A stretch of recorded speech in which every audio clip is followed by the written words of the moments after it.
Wow. Welcome, everybody. Welcome to All Access Pass. I am your host, Jason, your cruise host and your host of All Access Pass today, filling in for the wonderful Lori Ann Crook. And next to me, I'm going to put a walking, living, singing legend. Some of you got to see him today. The rest of you will see him very, very soon. Please welcome the one and only Mr. Moe Bandy.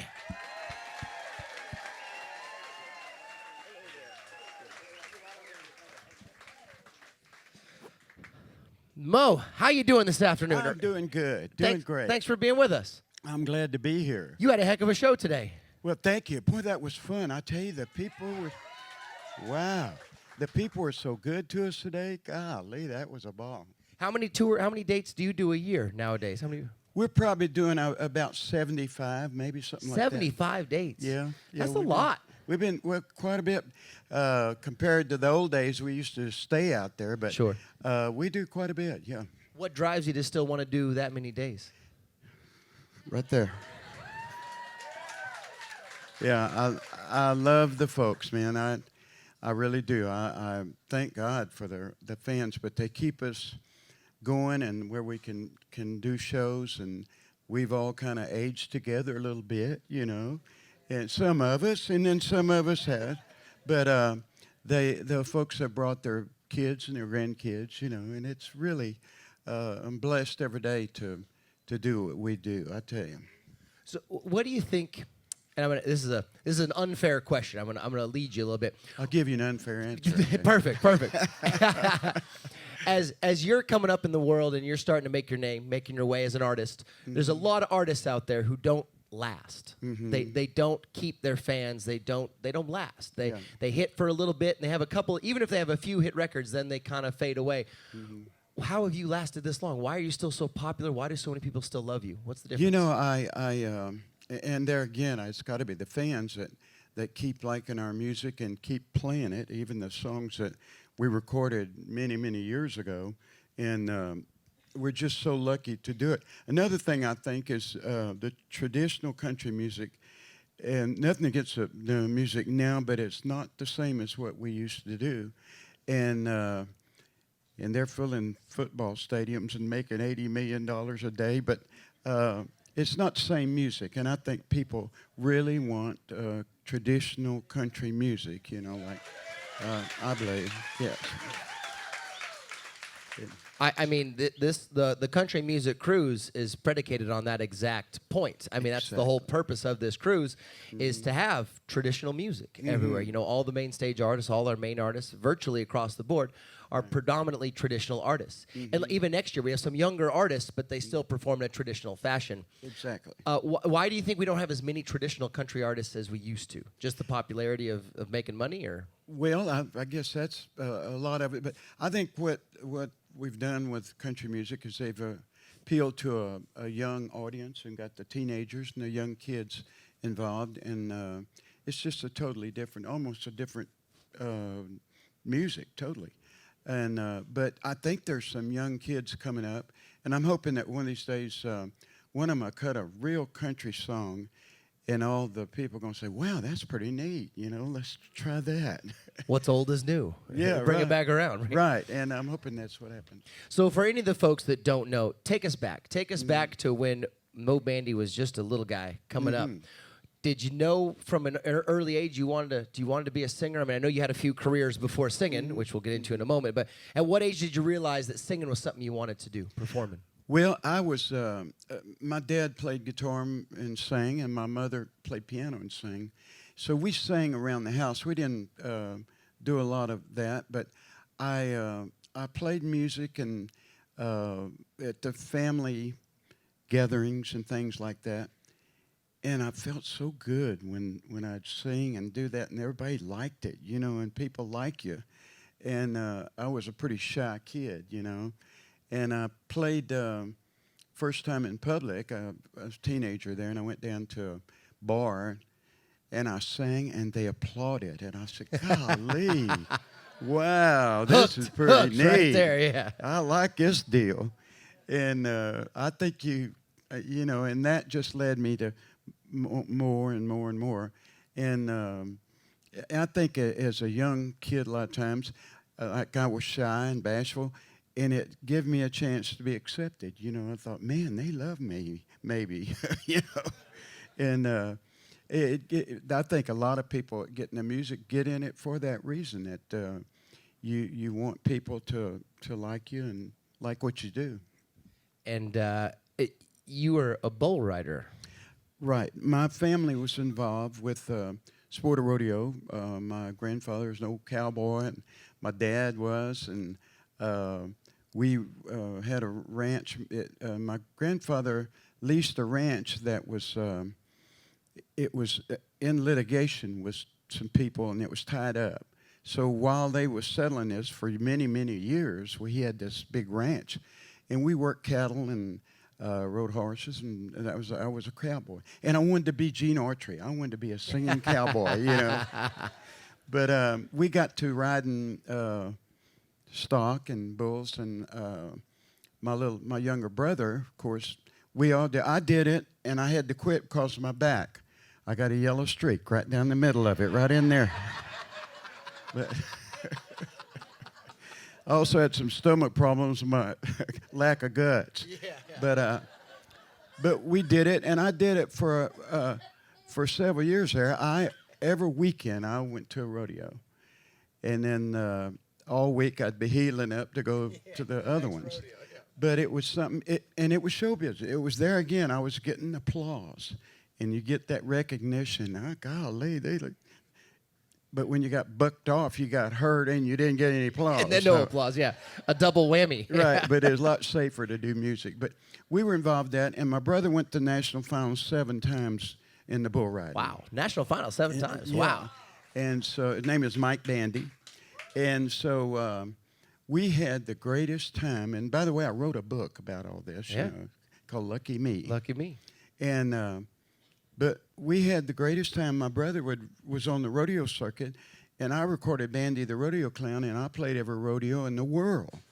And my brother would ride bulls, and I would sing. And what a great deal. We played the Houston Astrodome in Houston, and they brought, one of the great memories of my life is they brought my mom and dad in, and they set them up in these box seats, and they're so proud. And I sang, and my brother won the bull riding. And, oh, what a deal. It's a good day for mom and dad right there. Oh, right. He won it for the day. And so we had quite a great life, you know, where I got to be around the bull riding and all, and without having to do it, you know, which is...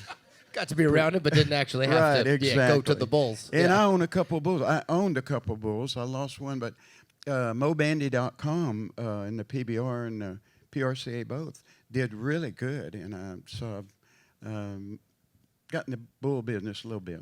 And as you're growing up and you're riding bulls and your whole family is cowboys, and was there any type of, did you have any fear about saying to your family, I'm gonna be a singer? Was that hard to do entertainment with a whole cowboy family?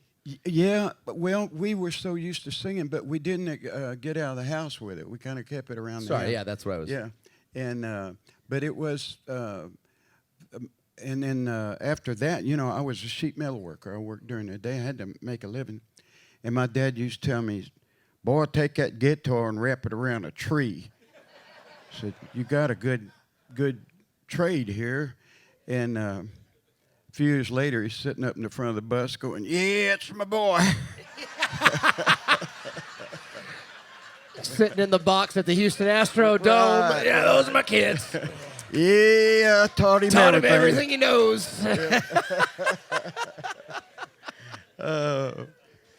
My dad, to this day, still every day, half jokingly, half serious, "So you ever going to amount to anything?" That's his favorite thing to ask me. Yes, exactly that.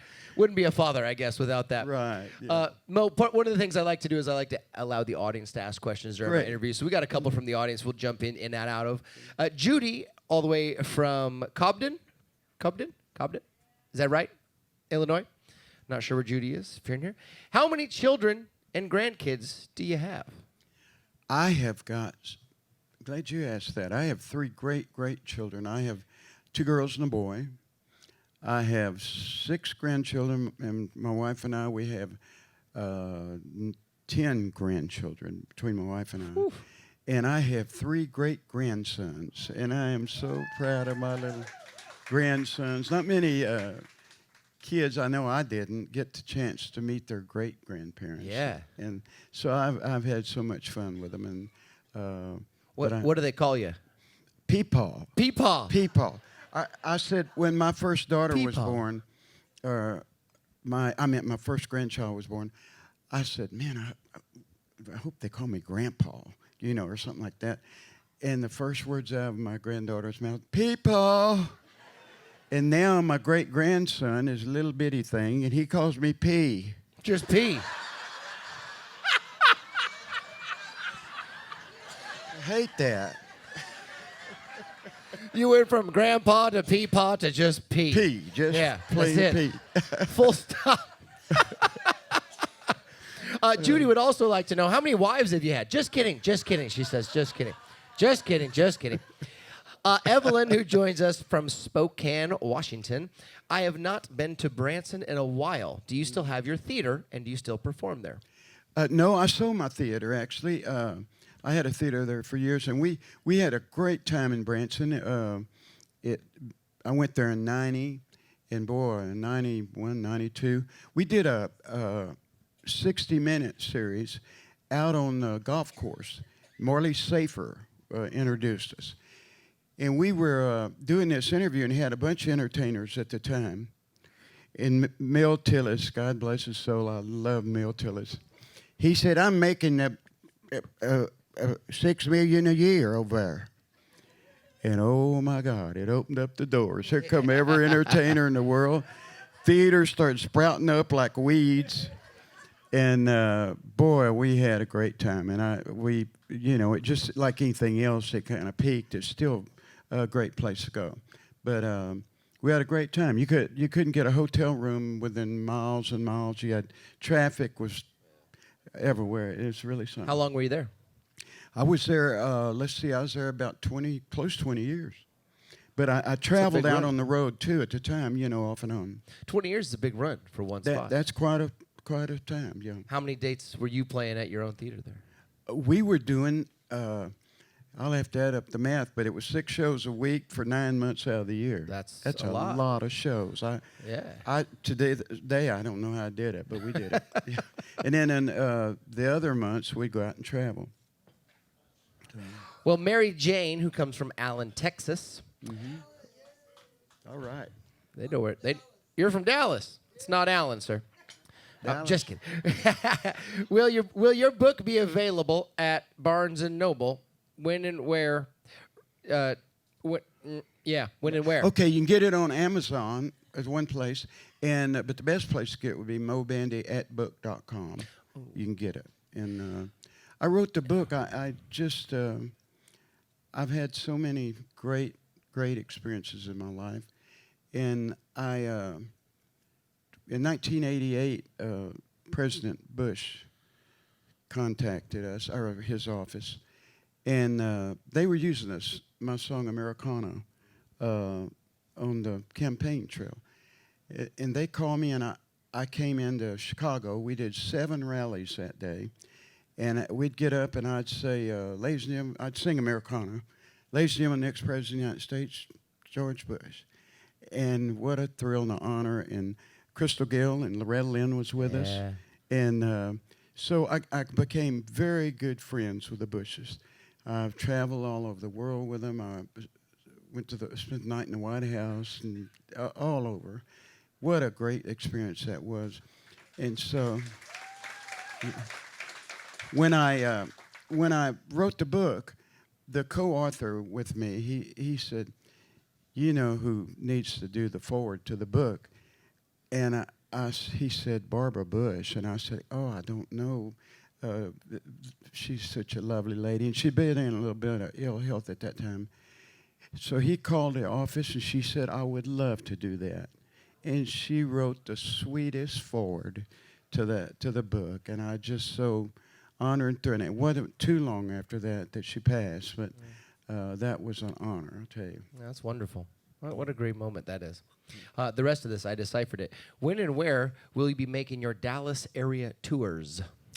Well, I'm trying to think. I don't have anything right now, but we're just putting dates together. Joe Stampley and I are doing our 40th year anniversary tour, and wow, we've been having a big time. And so we're just putting those dates together. But if you'll check moebandy.com, you can find out where I'm at.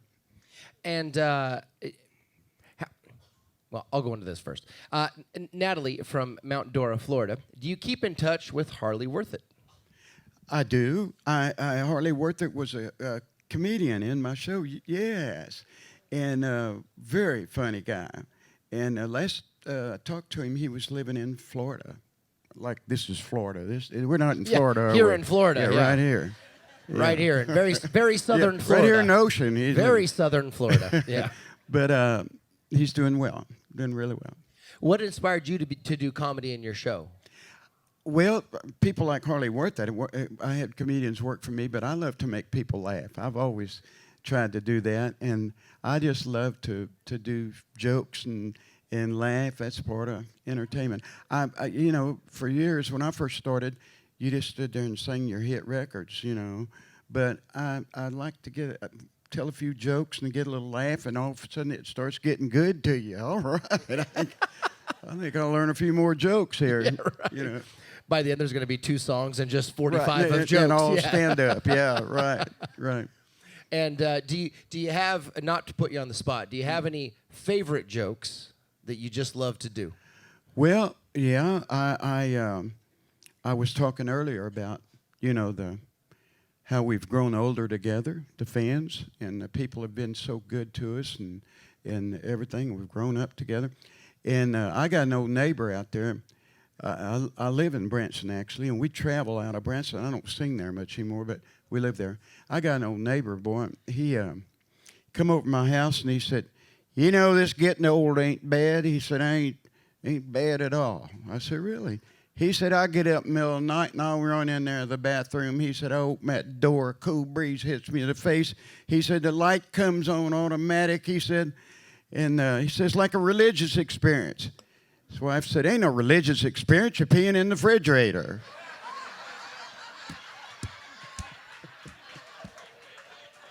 So, anyway, sometime we do that, you can't. I got in bad trouble for peeing in the shower, and I'll never be able to go to Home Depot again, I'll tell you. It's frowned upon. It was rough, yeah. Who were the comedians you looked up to growing up? Oh, wow, I had a bunch of them. I loved a lot of the humor. Don Rickles, I love Don Rickles. He was so cold and mean, but he was funny, and people like that. But I think Johnny Carson was the hero. He was the best. He could say more with a single look than half the comedians could he say with 6 used words. his look so well. And you know where I heard he got that from Jack Benny. That was the original one. It's a comedian's ability to use dead air. Is often what defines a really good comedian versus a funny guy. That's right. It's the ability to use that dead space. So when you are, tell us a little bit about how'd you convince Ray Baker originally some years ago to listen to your materials? Well, he came to San Antonio. I'm from San Antonio, Texas, and he came to San Antonio on a hunting trip. And I don't know why to this day, but I just walked up to it, found out where he's staying. I went up to his hotel, knocked on the door, and said, I'm Moe Bandy, and I want to record a song in Nashville. And so I had played that night at a place, and he come out and heard me. And we set it up, and of course, I'd pay for these sessions, and I spent almost all my furniture and everything else. And I had a wife and 2 children at the time, and man, I was spending all our money and everything else. I recorded a song called I Just Started Hating Cheating Songs Today, and it just opened up the doors. It was my first top 10 record and opened up the doors for all of it, and then we just kept following it up. I signed with GRC Records, and then in 75 I went to Columbia Records. And if you don't mind me asking, you've been through, you were sheet metal, you were bull riding, you had to you tracked down Ray and convinced him to listen to your records and to sign you. Did you ever feel like quitting? Did you ever feel like it wasn't going to work out, music? I mean, were you tempted to pull back and just stay with a normal job? I did. I got to a point where I was so frustrated. I spent my money. I worked for my dad, and I told my dad, I said, he kept saying, you're playing all these beer joints at night and coming to work, and you can't do your job right. And so sounds about like a dad. Yeah, that's about right. Yeah. He was really playing about it. But anyway, so I went and I told him, I said, well, I've tried it all.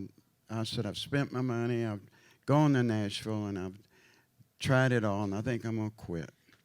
So he's put me to running jobs, big job. I had 20 men working for me sometimes. But I couldn't keep away from it. There's no way I could do that. And then next thing you know, I'm playing music again, and it was a very short stop. But I tell a lot of people that when you get to that point, and a lot of people do that, that a lot of times is a turning point. When you think you're going to give it up, but a lot of times I think the good Lord says, no, that's not what you're supposed to do here. And I've talked to several people that have done that, got to that point, And now, 10 number ones, 40 top 10s, 66 charted songs, 5 gold albums. We could go through a laundry list of achievements. When you look back on it now, at how tough it was, how do you feel about looking back on it now? Other than grateful, obviously. Yeah, well, that was I was a learning experience. We had to learn. I had to learn how to be an entertainer. I had to learn how to handle fame. That's hard. A lot of people fail right there. That's a rough one. It's hard. It's a rough one, and I remember playing, having just a couple of records out there, and going to these huge. Back then, we had a lot of these big dance halls, like in Texas, and Oklahoma, and going in there, and the place is packed, sold out, and I'm thinking, why me? Am I worthy of this? So I had to really work on my confidence, and after a few hit records, you get a little better, But a little giddy up in your gallop. Right, Yeah, you do. You get a little bit better at it. And now, how do you feel going on stage now? Do you still feel butterflies? Do you still get anxious or nervous or anything, or are you just excited to get out there? I just love it. I love to just go out there, and of course, we all get a few little butterflies, I guess, sometime, but I love to get right in the middle of people and just have a good time. And I enjoy entertaining. I love to entertain people. Big old ham, And I think that music is a lot like an addiction sometimes. You're addicted to it, and you're addicted to that applause. And that's why a lot of athletes, they are retired at 30 years old, and man, all of a sudden the applause is gone, all that. So that's something you got to handle, Absolutely. I found one question I skipped over. I apologize here. I apologize to Mike from Florida. Seen you perform several times in Branson at the Orange Blossom Opry. At Orange Blossom Opry in Weirdsdale, Florida. Then he jumps completely to a new question here in the middle. Why did you or do you have the plastic or glass partition in front of a drummer? Oh, we did that in Branson. 'Cause, a lot of artists do it, though. So yeah, the drums seem to override sometimes. It depends on the place. A lot of times the acoustics, the size of a lot of the stages, they'll kind of box in a little bit. It'll depend on the drummer, too, a lot of times. It depends on the drummer. Our drummer plays real hard, which I like. And so we don't want to just knock them out of their seats. The partition basically keeps the drummer from flatlining the front row and also overcoming the microphones of everyone that's in front of the drummer. A drummer can destroy sound if it's in a smaller venue. Right, and we don't like him. We just put him back there. Yeah. We never did like the guy. It's drummer.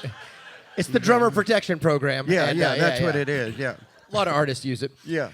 Now, this is not your first country cruise. You've done a few of these. What's it like coming back each time to the country music cruise? I love this cruise. I love it because you've got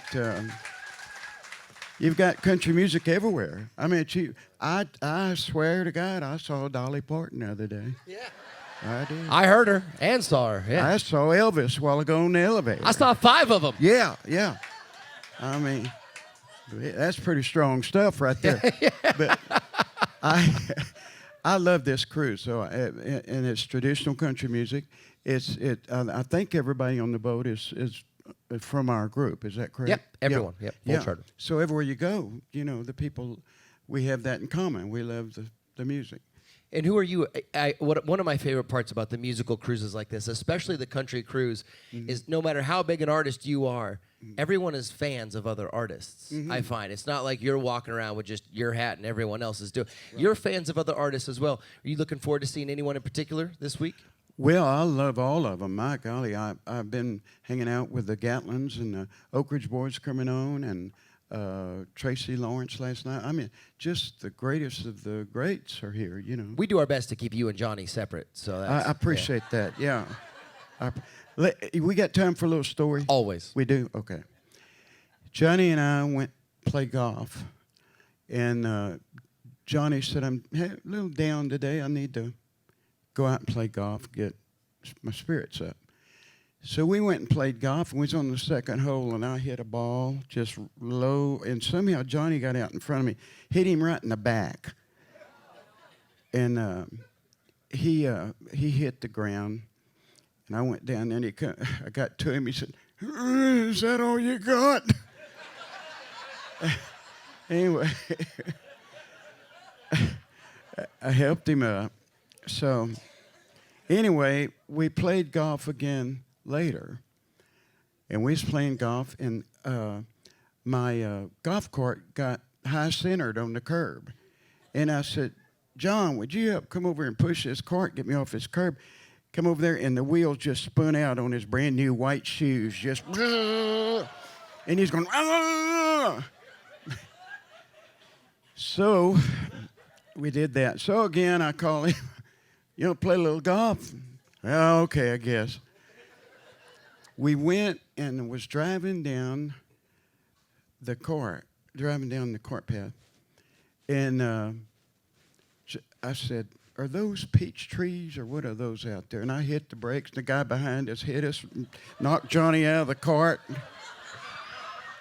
He got up, he said, I ain't ever playing golf with you again in my life. But I'm guessing the words were more colorful than that, but yeah, that's probably about what he... But he had some surgery. That's why he's down that day. He had a little surgery coming up. So he's out in the surgery, and he's coming to, and I went and got a golf ball and put it in ketchup. And I put it in a little plastic deal, and he's coming to. I said, Johnny, what? Oh. I said, look what they dug out of your back.